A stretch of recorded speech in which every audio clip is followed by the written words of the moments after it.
Are we rolling? We're rock and rolling? I wear.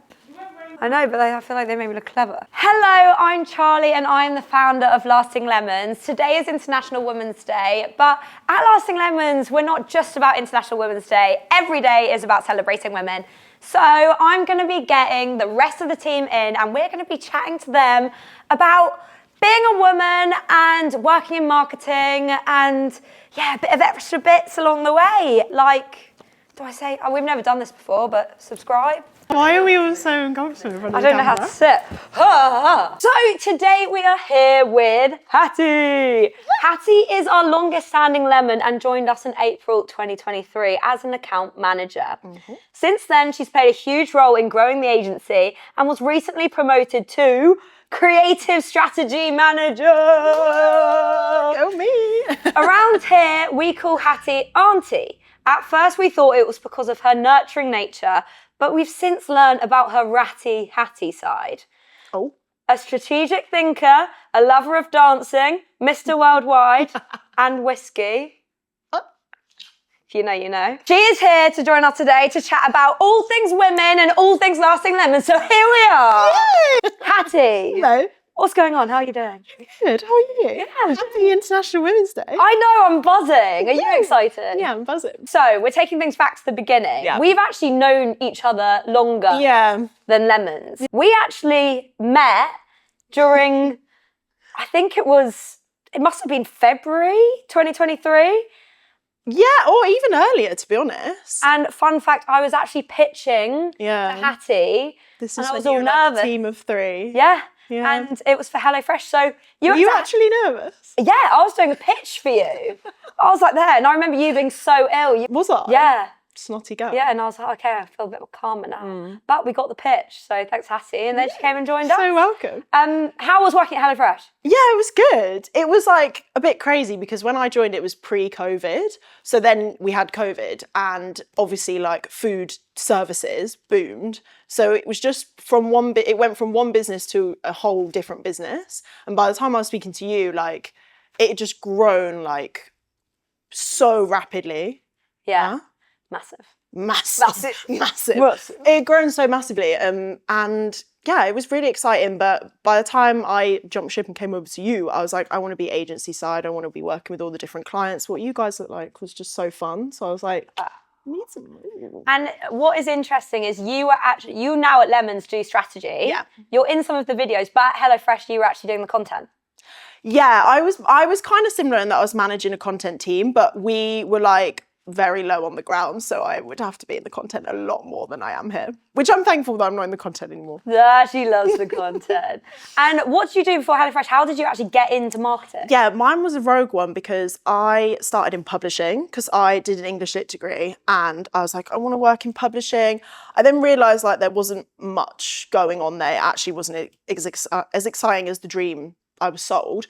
So I was like, do you know what? Marketing seems really fun. It's really creative, but you kind of like, you get like so many different projects and stuff. Whereas I was making books when I first started work. Well, actually, I was in production. So I was like managing getting books made, which like makes sense because now I'm in strategy. It's like still project management. I thought you meant like, I wasn't like printing anyone else did. Oh, quite the stamping the books. Binding. Yeah. But then I was like, no, I want to be in marketing. And I was applying for ages. And because I needed to like transition, it was a bit difficult. And then the HelloFresh job came up and I think they were just looking for a certain type of person. Like my interview was wild. Like it was so like, you know, when they ask you like really random interview questions and stuff. I know. Yeah, you know. As random as our questions that we ask people. I think our questions are more fun. Ours are fun until if an interview isn't going too well and then I go off topic and have to get real. Yeah, and then I know I'm like, Charlie's just having fun at this point. Yeah, I'll be like, Penguin walks into the bar. What do you say to it? Okay, back to when we first came in contact though. Yes. What were your first impressions of Lasting Lemons? I think it was just because at the time, as I said, you were a team of three, but like as always with you, like your ideas were so big and so different from anything we'd seen. It was just like so refreshing, like just not wishy-washy, like you had an idea and you made it happen. And I felt like a lot of agencies would just like pitch us the same thing, just like repackaged, whereas like you guys didn't do that. You were honest and you were creative, and yeah. Thanks, girl. And nothing's changed. And nothing's changed. Obviously, like, we're an all-female agency, apart from our videographer here. Ben. Shout out. Hello. And what do you love about, or not love, but I'm hoping love, about working for a female-led agency? I do love it. I think it's just so refreshing. Firstly, we're a female agency, and we're a female agency where everyone gets on. And that's just lovely. Everyone's so supportive. If you're having a bad day, you can honestly tell people that. And just the small things of like, standing up and saying, has anyone got a tampon? Like, that's fine. Whereas like in HelloFresh, for example, and this is not specific to HelloFresh, this is specific to any sort of business that is bigger and got, you know, mixed employees, I would have to like do the classic, we've all been there, shove the tampon up the sleeve and walk to the toilet. And like, it's like, why are we doing this? Like, we all know what I'm doing. I'm rustling around in my bag. And then it drops out. Yeah, and then you drop it in front of the CEO and it's just all really awkward. Whereas if I drop my tampon in front of you, it's fine. Well, I don't think you'd even like, to say, we've just got tampons. Yeah, we do. So it's just so different, and that's nice. And I think more places should be like that. There is an element of everyone's so open. Like we've got hot water bottles around the office for when we've all got bellyache. On that as well. So obviously, not going to make you cry, but you went through a big personal change last year. So I had a very big life change, and said life change resulted in I needed to move house. I was thinking, I had to think, not even did I have to move house, I had to move home, then I had to move house. And you had to try and like stay on top of work and do everything else while also navigating an incredibly big, unexpected life change. So that was like obviously really difficult. Everyone here was so supportive. And I remember like when I first needed to tell people, I was like, I'm just going to jump on a call and just tell everyone. And I needed to do that because it was like, once the information's out there, I knew everyone was going to be so supportive, but also like the elephant in the room's been addressed and we can all move on together. And work was like a really healthy distraction, but if it hadn't have been so open, work wouldn't have been a healthy distraction because I would have had to like suppress my emotions the minute I stepped through the door. And ultimately that would have just led to like really drastic burnout. So being able to like talk and say when I was having a bad day and stuff, that was really important. And I think as women, that's anyone, but like as women in particular in business, there are negative associations around being emotional and showing emotion. And I'd be like, quite transparently, 2 seconds before joining a client call or doing a pitch, sobbing, and then just like bushing a bit of powder on and cracking on. And I personally needed that distraction. Not everyone does. But if I hadn't have been able to tell you guys that was going on, that would have been a completely different story. And I 100% would have burnt out by the end of the year. No, definitely. And you did so well. Thank you. What advice would you give other people? Like, because everyone goes through this sort of thing, right? Like, everyone goes through like personal Life's things. gonna life. Life will life. Yeah. What advice would you give people going through similar things? I think that, like, be really honest with your team. Hopefully you've got a manager that you feel like you can be open with. And I think from a management side, I always, with my team, try to be like, you can tell me anything that you're going through. And I try to reciprocate that because I think it comes from like management up to encourage that behavior. Just be really honest, take your time, like realize that what you're going through is incredibly stressful. And it's funny when you get like the body's responses to stress. So like I had my like hair, and fully transparently had my hair and eyelashes fall out at like week 12. Like I wasn't bald, guys, but like you would not know. She is glowing. You'd have like physical reactions to stress. And when that hits home, you're like, oh my God, I didn't realize how much pressure I was putting on myself. So just be like really kind to yourself and like remember that even though I was doing things which at the time felt like second nature, with the added life stress, like it's actually quite a lot. So don't try and do everything at once. Just focus on one little stepping stone at a time. And if that's like have a meeting, then take a break, as small as that, like that's a win. Yeah, definitely. And I think it's important as well to know that like with work, like in these sort of big events that happen, work doesn't matter, and like people, I think maybe some places like will not understand that, but I like to think that we're quite an understanding place, that if something does happen like that, it's like, no, you go sort yourself out. And what was interesting as well is not even my situation, but where we've had other situations, like when you've had life moments, when we've told clients that, like, obviously we don't go into detail, but we say, you know, so-and-so's had something come up, they're always so understanding. Yeah. So it is just universal that if everyone's honest and open, then everyone's kind and we're all human. But like somewhere along the line in certain corporations, like that's lost. Yeah. It's weird. Does that happen? It's so but yeah, strange. like every single client we've worked with, from really big like UK names to smaller brands, everyone's the same. They're like, oh, no worries, it can wait. So it's never that deep, is the lesson. What a good lesson, and what a good bit of advice. And I guess on that as well, I'd love to know what is, and away from this, or it can be anything, what is the best advice you have ever received? And if it's from a woman, even better. Oh, mine is from a woman. Mine's from my therapist. Shout out, Kath. Shout out, Kath! We love you, Kath. Hey-oh. It was the feelings. Wait, let's just read actually what it is. Feelings come and they feel big, but they don't stay big. And like ultimately that can be applied to anything. Like, yeah, I needed that last year, but also that can be applied to like work and stuff as well. Something can feel like the most scary thing you've ever done. Like if you're going to do like a big pitch or you're going to present to a number of people, something can feel massive until it doesn't. So like once you've done it, it's going to feel so small. Yeah. So like even if you're going through something, it's not going to feel big forever. Yeah, definitely. And I think like with a big change, when something like this happens, it's almost like it's a tick box, because you can then be like, anything come at me, and then you're grand. Gonna you're be just able to like, get over I'm it. so unbothered. Yeah, you're like, honestly, anything, like, especially what you went through, because it was so like unexpected. I feel like you could be thrown at anything and be like, take pretty the chin. much. Yeah. A fun question now. Okay. So, 3 women, dinner yeah. party. But whenever we've got an interview with people, we always ask the dinner party question. Yeah. So, dead or alive, 3 people, dinner party. Who are you having? Okay, so mine is so nerdy, but basically, like, I want to meet people where we don't have like all the answers, and like a really significant part of history. So number 1 is Mary Shelley, who wrote Frankenstein. These are so niche, by the way. You're going to be like, where is this going? Loading. Mary Shelley, who wrote Frankenstein. She was like in a group of men, like people who wrote the first vampire story, like all of these like fundamental characters in horror. And she wrote Frankenstein, and like nobody thinks that came from a woman. No. And she was like in a time where obviously women didn't have any rights at all. They were not their own person. They were married off. She created this pivotal character in literature. And then she also was just being a bad bitch. And it's like, I want to know like her story, and I want to know what it was like. She like went off in what was essentially like a Victorian Airbnb with these men, and it was like, what was going on at these dinner parties? Like, I just want to know. So her. And what is the Frankenstein story like? That Dr. Frankenstein creates this monster and then he comes to life. Yeah. Ooh. Creepy.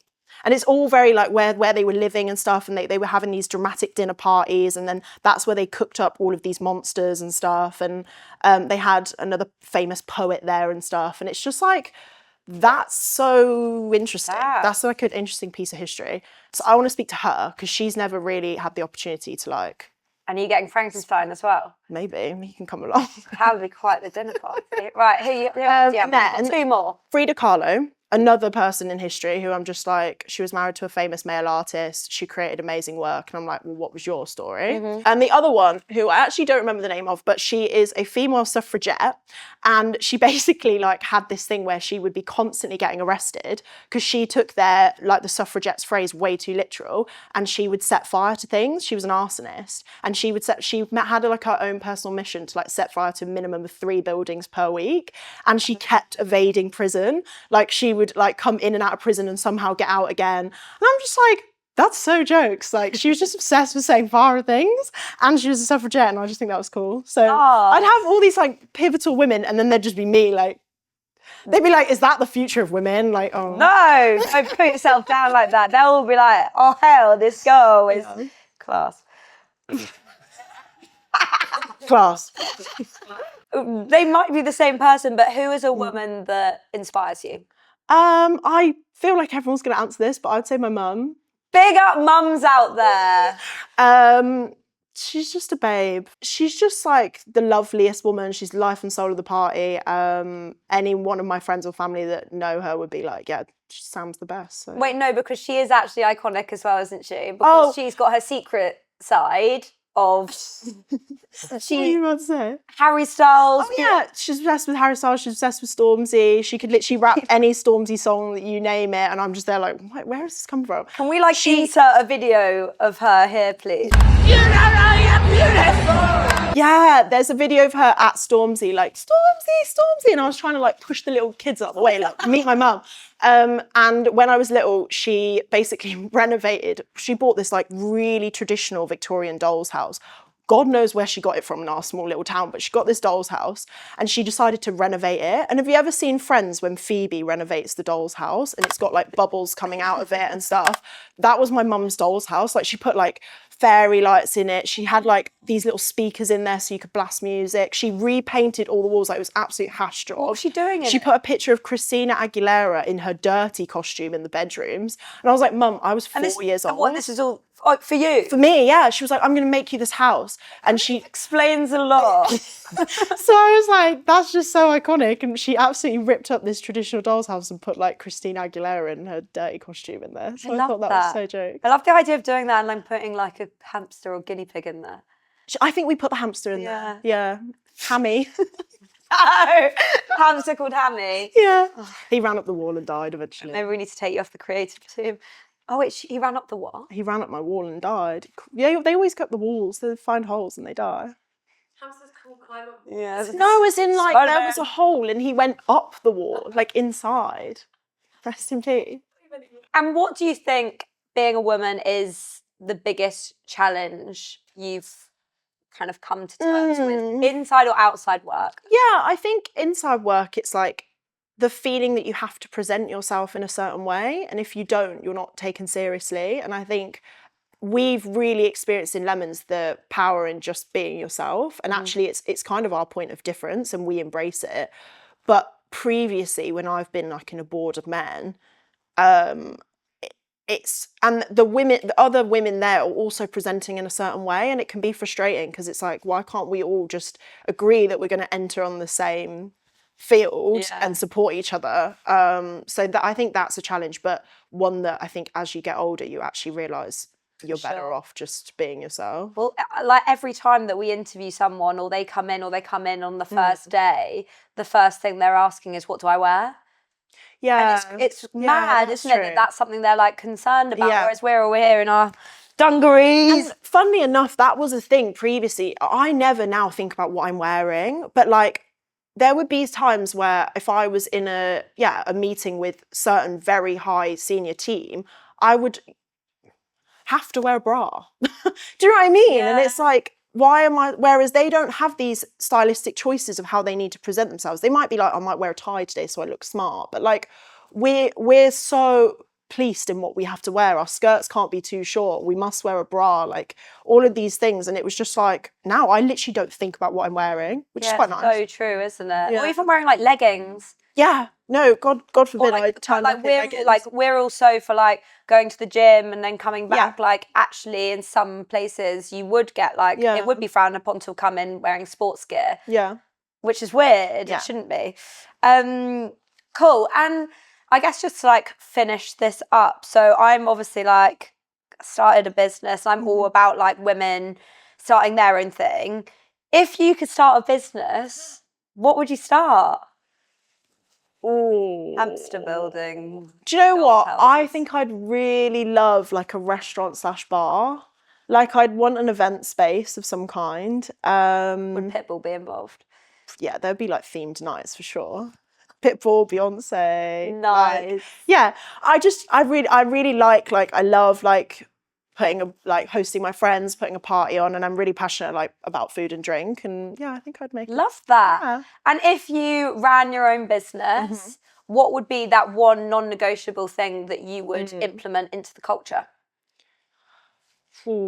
I think it is about honesty. Like I think treat people how you want to be treated, and just cultivating a team where you feel like you can be really honest with each other, that would just be a non-negotiable for me. Like, I think the second your team is everything, and the second that something's off there, like me and you have sensed this before, it just makes such a difference. I think the ability to be your full self and be honest in the workplace is like, for some people, like I think for everyone, so important. Yeah. Well, that is it. Thanks so much. Oh my God, I learned a lot. And that was really good. But yeah, I just want to say also you've been through a lot and proud of you, girl. Thank you so much. Woo!